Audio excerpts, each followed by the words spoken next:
Hi, I'm Margie and welcome back to my kitchen. What I've made today are, these are Spudnuts.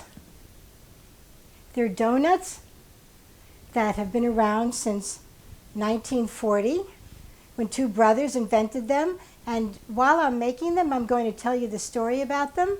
So I'm going to get started right away. So here I have what I think is a half a pound of potatoes. I weighed them. It's a little bit, 13 ounces here. So I figured after I peel them, get them all cleaned up, they'll be a half a pound. So let me tell you a little bit about the history of Spudnuts. Al and Bob Pelton, they were in Germany and they tasted these donuts. They really enjoyed them. They were made with potato flour. Now, I'm not using potato flour, I'm using mashed potatoes. That's my recipe. But they liked them so much they came back to the States and they experimented and they found something that they thought was really good and similar to what they tried in Germany, and they started selling them and they were so successful. This was in 1940 that they ended up having 350 franchise stores by 1950. So now I've peeled these. I'm going to just cut them up for mashed potatoes.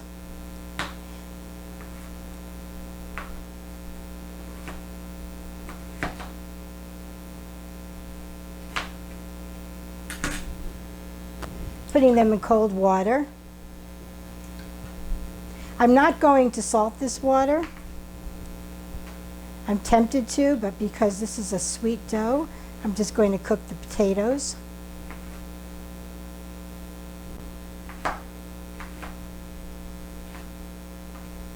Until they're tender.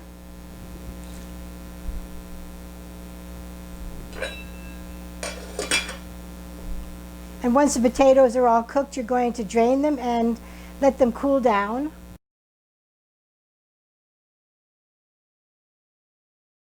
Many breads are actually made from potato water. That really makes a nice bread. So now I'm going to strain these in the sink, these potatoes, and then I'm going to mash them.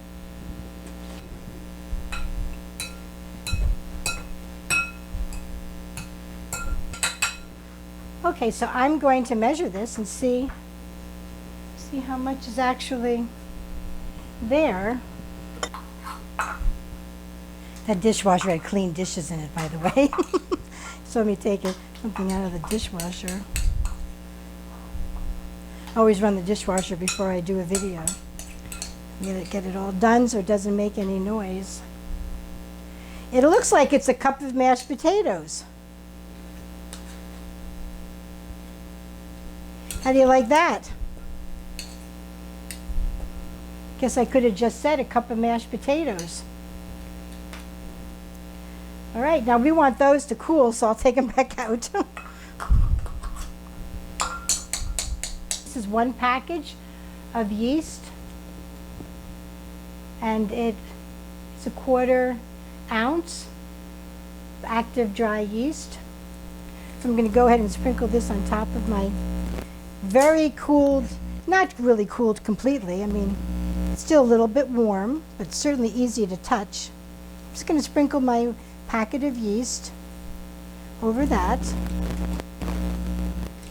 I'm going to let that sit for about 5 minutes, and I'll be back.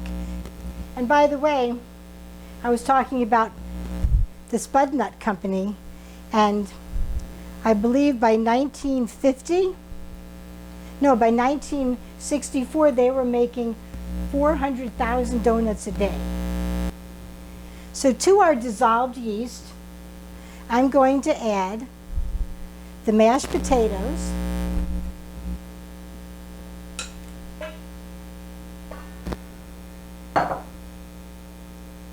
this is a 1/4 cup of sugar. The yeast loves that. This is a half a cup, excuse me, it's a half a teaspoon of salt, a quarter of a cup of vegetable oil,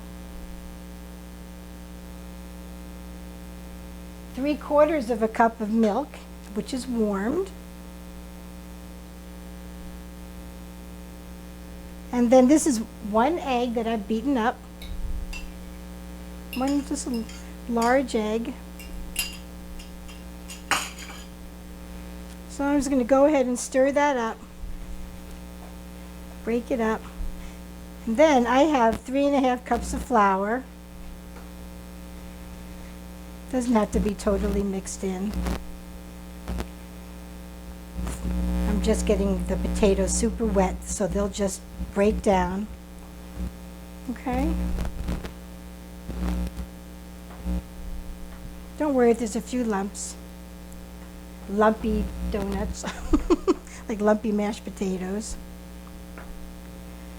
Okay, they were pretty well cooked. And now I have 3½ cups of flour here. This is all-purpose flour. So you never add all the flour at one time. Now this dough does not get raised. I'm sorry, it gets, this dough, you don't have to knead it.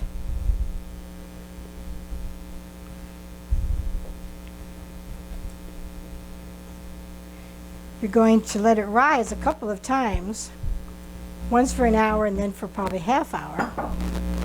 Then you can just make the donuts.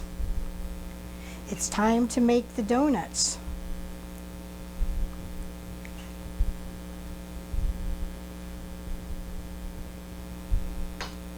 I like to scrape a little bit while I'm doing it.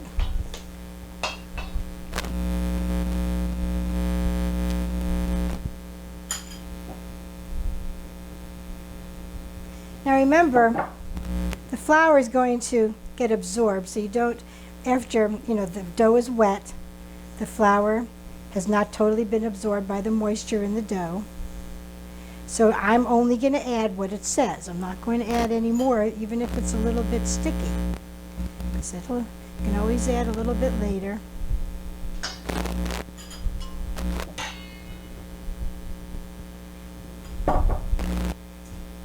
Rarely do bread recipes need all the flour that they call for.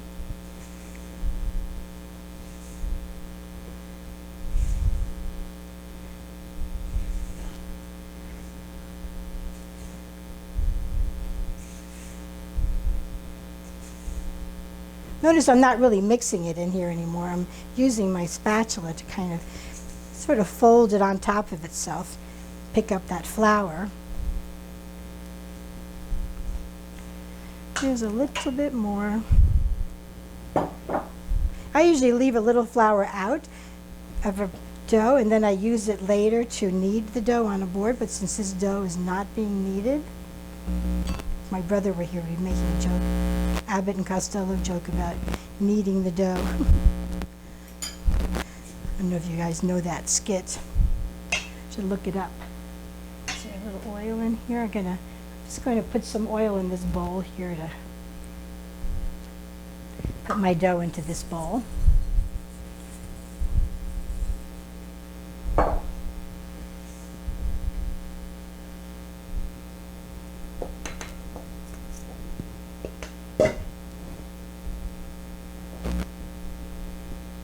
So we'll let this rest and rise for an hour. So here's my dough, and it is a little sticky. So I'm going to put a little oil on my hands, especially the part that I'm just gonna punch this down with, so I don't want it all over me. So I'm just gonna go ahead and push that down. I'll bring it in a little bit. I get a scraper.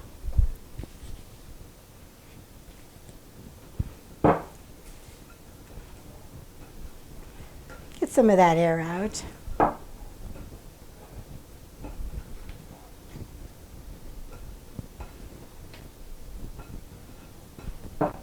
And we're going to let this rise one more time.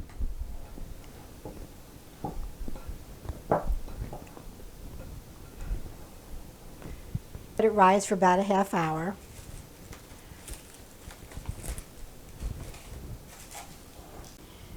So here I'm preparing my pans for when I cut the donuts. So I have a piece of parchment, and I'm just going to sprinkle some flour on it because the dough is kind of wet, a little bit damp. So more about the donuts. The brothers sold their business to a company up in Canada, and then that company eventually, a few years later, sold it again to a company called Bake and Serve. And I guess they had it for a few years, and then they sold it. They actually sold their bonds to a developing company in California. They were building a marina. And as it turns out, the marina didn't really exist. They stole their money, and they actually ended up going to court, and they had some very serious problems. At least the developers did. What happened with the Spudnut company is they just lost everything. And all the franchises had to go independent. So at the present time, there may be around 30 stores in the country, across the country, and there are a few in Japan.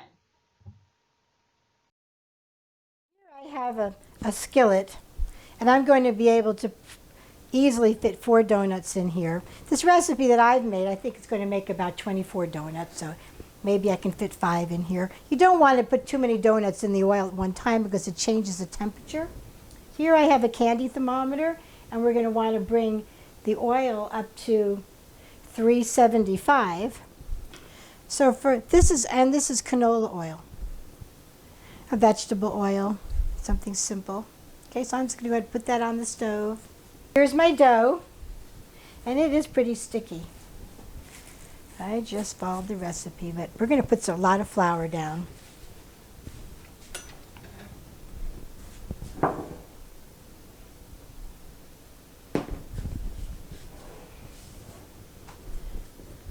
Put a little more oil on my hand. Punch it down.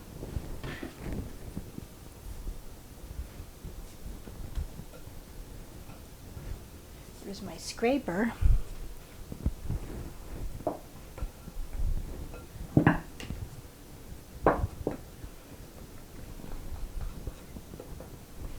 Trying not to be afraid of this dough because it is a little loose, but I have a feeling that this is what it's supposed to be like.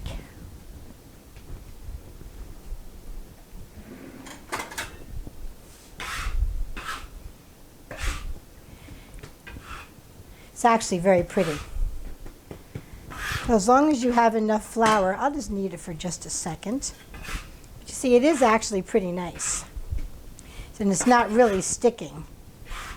So I'm just doing this to get, I can feel the bubbles coming out. Okay, so I did add a little more flour there because it all went into the dough. Don't be afraid of that. This dough will be just fine. So now I want to roll it out to a 1/2 inch.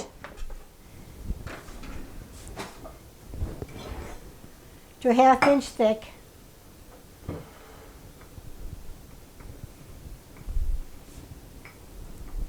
This is gorgeous. See, it's not sticking. I can even flip it.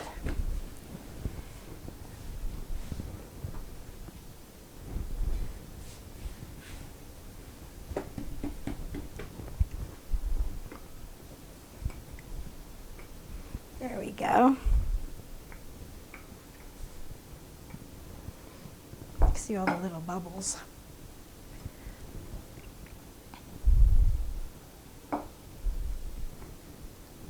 I have a little cutter, and I'm going to go ahead and, you see where I'm at there? Okay, let's go around, cut some donuts.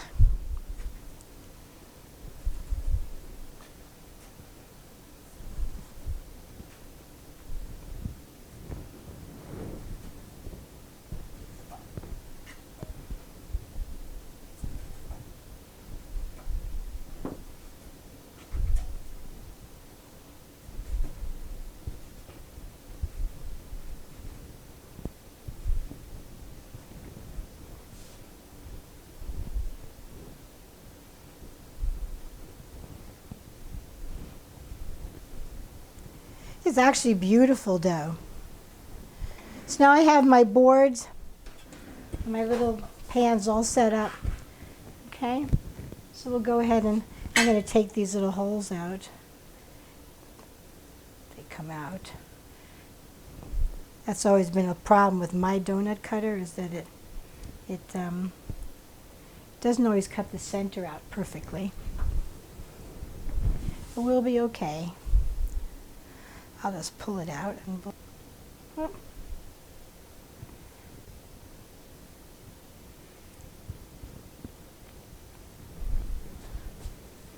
If you don't have a donut cutter, I think what you probably could do is see how wide that donut is from here to here? Is about a good inch, just an inch. You could cut strips, cut like 3-inch strips.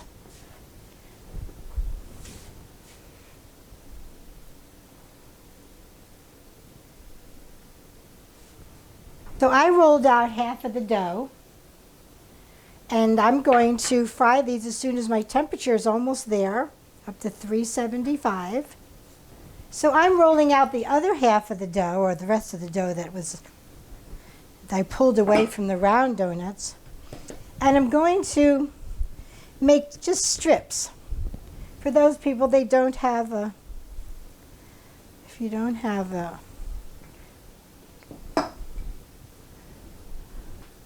donut cutter,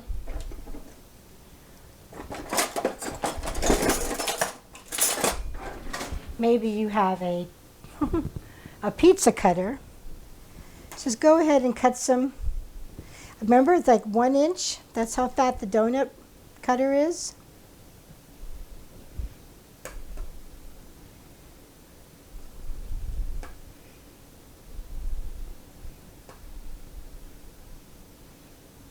Okay, and just make them something reasonable.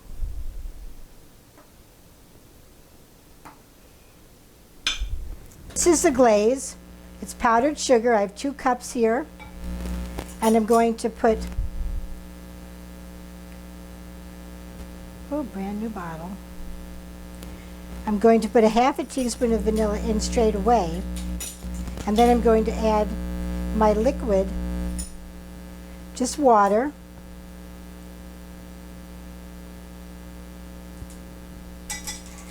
until it's the right consistency.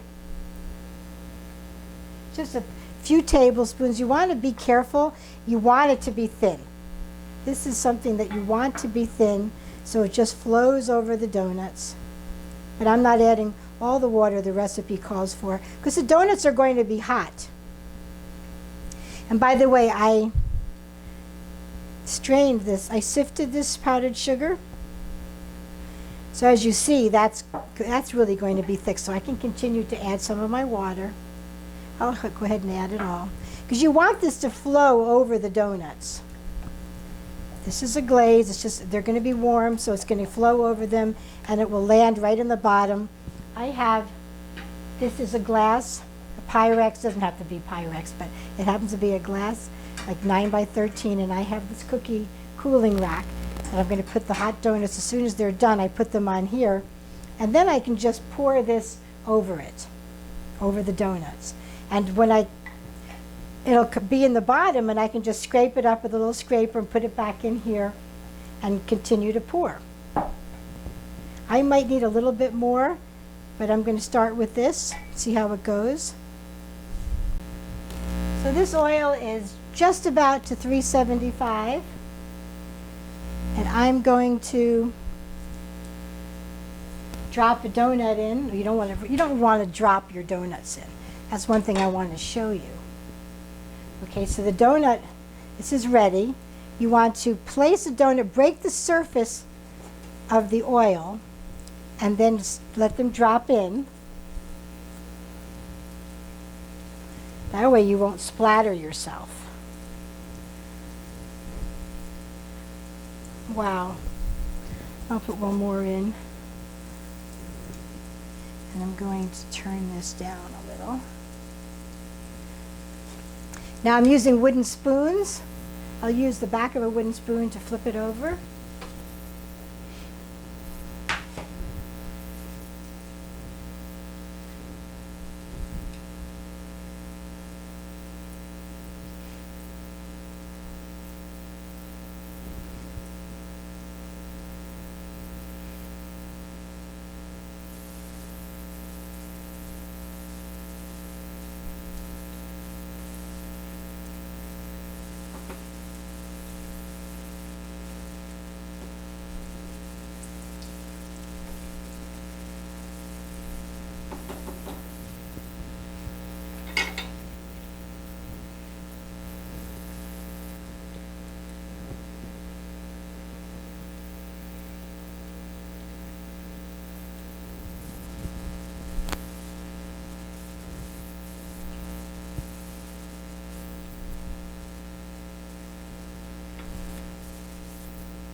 I'm going to put a few of my sticks in.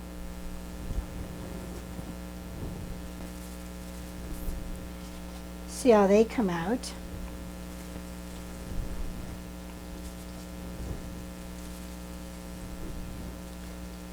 And I'm going to show you how to put the glaze on.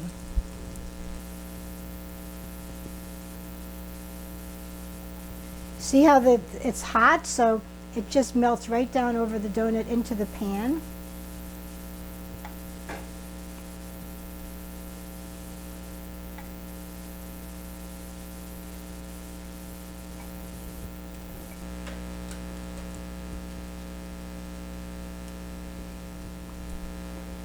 So those are the donuts.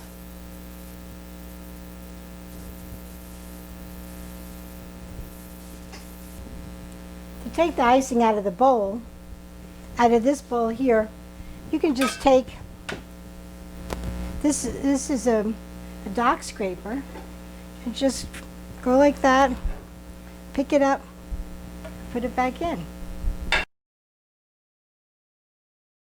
So these are the sticks.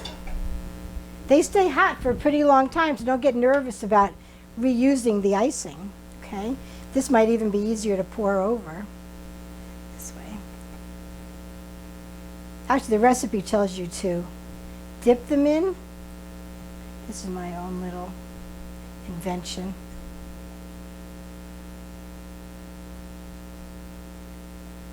I find them to be pretty hot to be dipping. So there we go. So I'm going to spend some time making some donuts, and I'll be back pretty soon. There was a caricature of a donut with arms and legs and a top hat and cane and pants and shoes, and it was a little caricature, and that's what they used as their little logo. And that might remind you of Mr. Peanut. Now, Mr. Spudnut was developed in 1940, but Mr. Peanut was created in the late 1920s. They had a contest at a school, and a little boy came up with a peanut that had a smiley face on it, and legs and arms, and then Planters Peanut Company put the bow and the top hat and the cane on him, so they're very, very similar. I'm not really sure how they got away with that, but I will put pictures up of both of them for you to see. Anyway, so here are the Spudnuts.